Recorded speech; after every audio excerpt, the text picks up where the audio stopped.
Testing po tayo ng fan motor ng Montero. Direct na lang natin para malaman kung ano. Yan yung sundutin lang natin ng wire. Yung sakit.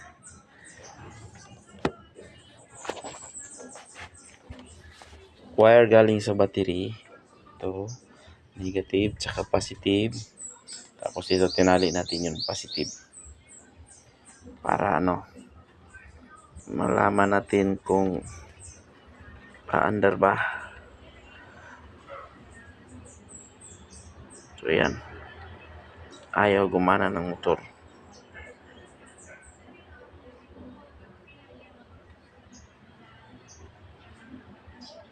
Okay. Ayan. Ayaw umandar. Sira na po ito. Yung fan. Auxiliary fan.